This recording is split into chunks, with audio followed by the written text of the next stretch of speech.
नमस्कार, स्वागत है आपका न्यूज़ लॉन्चर पर। मैं अशोक वानखेड़े लेकर आया हूँ आपका अपना कार्यक्रम द एक्स-रे। एक वक्तव्य और बहुत दिनों के बाद नितिन गडकरी फिर आज हमारे विषय में हैं। नितिन गडकरी जी का वक्तव्य कि छत्रपति शिवाजी महाराज की मूर्ति के निर्माण में स्टेनलेस स्टील का इस्तेमाल किया जाना चाहिए था। यदि इसका इस्तेमाल होता तो ये मूर्ति नहीं गिरती। बहुत बड़ा वक्तव्य है और उस समय जब महाराष्ट्र चुनाव के मुहाने पे है, विधानसभा के, कभी भी चुनाव हो सकते हैं, घोषित हो सकते हैं। ये बात अलग है कि एक खबर ये भी है कि वो लगातार चुनाव टालने का प्रयास कर रहे हैं या आगे बढ़ाने के लिए कारण ढूंढ रहे हैं। लेकिन लाडली बहना मास्टर स्ट्रोक मानने वाले पूरे एनडीए गठबंधन के साथी, चाहे अजित पवार हो, चाहे एकनाथ शिंदे हो, चाहे भाजपा हो, इनको पहला झटका एक बदलापुर व्यभिचार कांड ने दिया और छत्रपति शिवाजी महाराज की 35 फीट की मूर्ति मामूली हवा आने से, गिरने से जो टुकड़ों में तब्दीली हुई, उससे पूरा महाराष्ट्र आहत हुआ। करोड़ों रुपए की इस भ्रष्टाचार और किसको मूर्ति दी, क्या दी, फिर इन्होंने जाहिर माफी मांगी और इंक्वायरी करते हैं, ये करते हैं, सारी बातें हो रही थी। प्रधानमंत्री स्वयं महाराष्ट्र में गए, उन्होंने उस बात को समझा कि ये मामला बहुत आहत से बाहर जा रहा है। उन्होंने स्वयं झुक झुक के माफी मांगी। विपक्ष मानने को तैयार नहीं है, उन्होंने जूते मारो अभियान चलाया। और ये जब सारा चल रहा था, इसी बीच नितिन गडकरी जी का ये स्टेटमेंट आना कि छत्रपति शिवाजी महाराज की मूर्ति के निर्माण में स्टेनलेस स्टील का इस्तेमाल किया जाना चाहिए था। आगे उन्होंने इसके बाद ये भी कहा कि जब वो पीडब्ल्यूडी मिनिस्टर थे, तब उन्होंने मुंबई में 55 फ्लाईओवर बनाए। उस समय एक व्यक्ति ने बेवकूफ बनाया उन्हें और पुलों के निर्माण में इस्तेमाल होने वाले छड़ों पर पाउडर कोटिंग लगाई और उन्हें बताया कि जंग रोधी है, लेकिन इसके बावजूद उसमें जंग लग रही थी। उन्होंने कहा कि कोई भी निर्माण के लिए ज़रूरी है कि उसमें स्टेनलेस स्टील का उपयोग हो, तब यह और भी ज़रूरी हो जाता है जब यह समुद्र से 30 किलोमीटर की दूरी पर हो। अब मैं आपको ले चलता हूँ जो चश्मदीद गवाह जिसने ये देखा स्टैच्यू गिरते हुए और फिर वो सीधा उस स्थल पे आया, किसी को फ़ोन किया, 2-4 लोग भाग के वहाँ गए और उन्होंने देखा कि जो स्टैच्यू जिस बेस पे कसा हुआ था, वो पूरा लोहा गल गया था। समुद्र के किनारे जो हवा है वो और पानी दोनों, उसमें सॉल्ट कंटेंट ज़्यादा होता है। इसलिए जितनी बड़ी शहर है, चाहे जो समुद्र के किनारे की शहर है, कलकत्ता हो, मुंबई हो, चेन्नई हो, वहाँ की गाड़ियों की रीसेल वैल्यू कम हो जाती है क्योंकि कहते हैं कि उनका पतरा गाड़ी का उस आबो-हवा में जल्दी गल जाता है। ये बात कह के कहीं न कहीं इस बात को क्लियर किया गडकरी जी ने कि भ्रष्टाचार तो हुआ है उसमें। क्योंकि स्ट्रक्चरल इंजीनियरिंग से इंजीनियर से यदि पूछा जाता है, तो वो यकीनन स्टेनलेस स्टील की बात कहते हैं। बातें तो बहुत चर्चा हो रही है उस स्टैच्यू को लेके। ये भी बोला जा रहा है कि उसमें जो है भंगार का लोहा लगा हुआ था। गुजरात से किसी पोर्ट से जहाँ शिप ब्रेकिंग है, वहाँ से लाया था। लेकिन हम उस बातों को गॉसिप भी माने।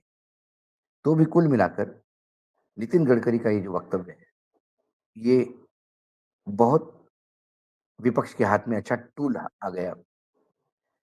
नितिन गडकरी के इस वक्तव्य को वो मना भी नहीं कर पाएँगे क्योंकि उनके बनाए हुए 55 फ्लाईओवर्स मुंबई के लिए, जिसने मुंबई को साँस लेने की जगह दी और जिसकी वजह से सारे मुंबईकर गडकरी को रोडकरी बोलते हैं, जिनने रोड सुविधा दी।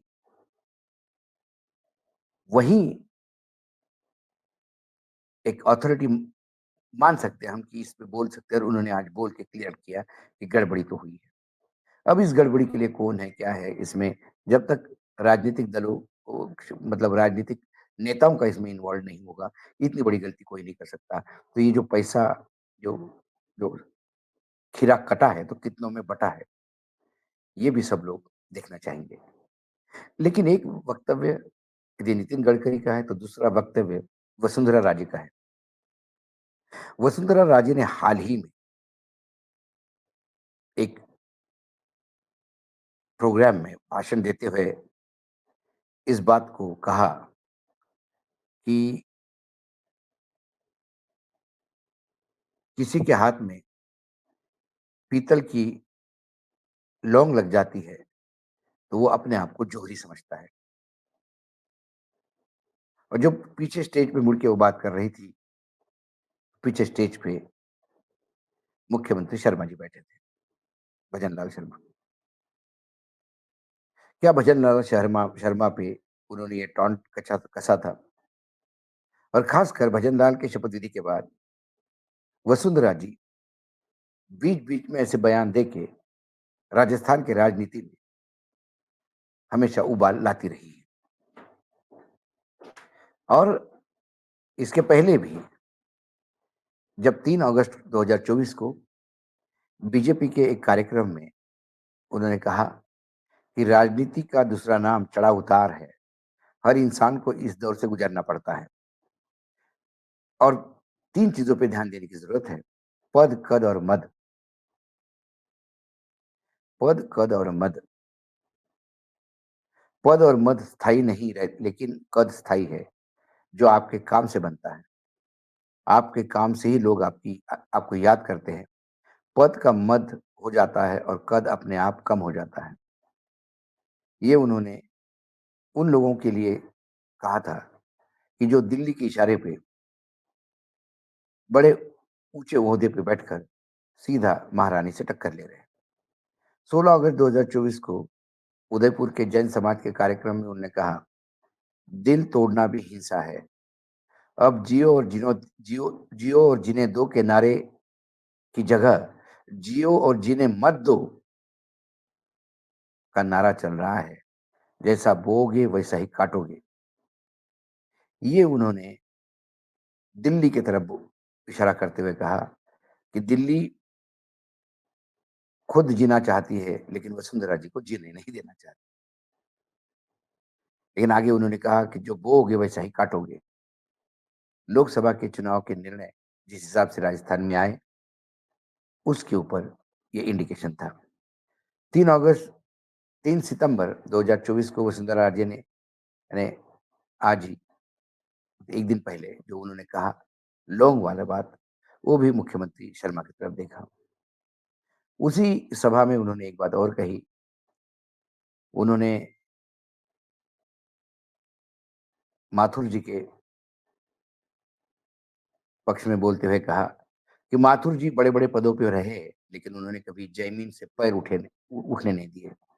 उनका जुड़ाव ज़मीन से बना रहा। इसीलिए माथुर जी के साथ वो तमाम लोग जुड़े हैं, क्योंकि माथुर जी ने भी कभी उनको अलग होने नहीं दिया और वो लोग माथुर जी के बुरे समय में भी कभी अलग नहीं हुए। साथ देना और हमेशा साथ रहना ज़रूरी होता है और ये बोलते हुए उन्होंने स्टेज भाषण करते-करते ही पीछे राजेंद्र राठौड़ बैठे थे, उनको बोला, "हमेशा साथ देना ज़रूरी होता है, क्यों राठौड़ जी?" पूरे सभा में ठहाके लगा दे रहे। राठौड़ जी को बहुत बाद में पता पड़ा, ये उनके लिए नसीहत थी। क्योंकि जिनको उँगली पकड़ के राजनीति में ले आई वसुंधरा, उन्होंने समय पे वसुंधरा जी का साथ छोड़ दगा दिया। इससे आहत तो है वसुंधरा जी और इसी के चलते वसुंधरा जी ने ये तमाम शब्द कहे। इसी के बीच जो राजस्थान से बाकी खबरें आ रही हैं, वो भी बहुत गज़ब की हैं। विधायक और मंत्री के बीच में इतनी बुरी तरह से नोक-झोंक होती है कि सड़क छाप भाषा का उपयोग होता है, बिलो द बेल्ट जिसको हम कहते हैं। हाल ही में सरकार के कामकाज से असंतुष्ट लालसोट के विधायक रामविलास मीणा ने शहरी विकास मंत्री झाबर सिंह खर्रा पर जमकर हमला बोला। यहाँ तक कि सचिवालय के बंद कमरे में दोनों के बीच तीखी बहस हुई। इस दौरान भड़के भाजपा के इस विधायक ने मंत्री को लेकर कहा कि वो बूढ़े हो गए इसलिए उनका दिमाग खिसक गया है। इसके बाद मंत्री जी ने कहा कि मेरे दिमाग खिसक गया, जो मुझ पे आरोप लगाता है, वो स्वयं मंदबुद्धि है। अब मंत्री विधायक को मंदबुद्धि कहता है और विधायक मंत्री को सठिया गया कहता है।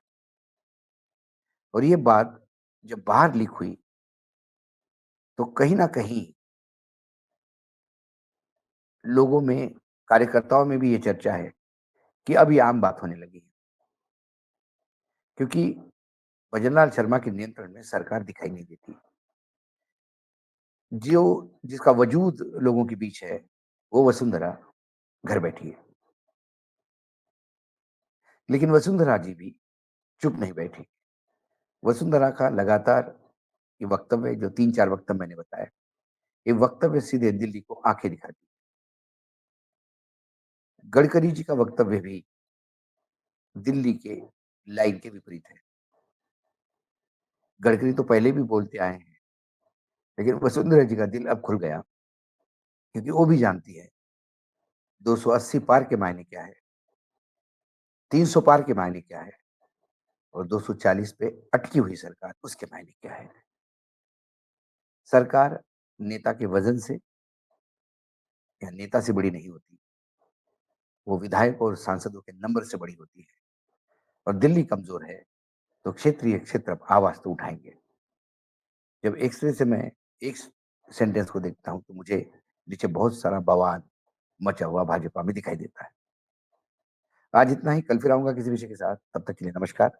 देखते रहिए न्यूज लॉन्चर।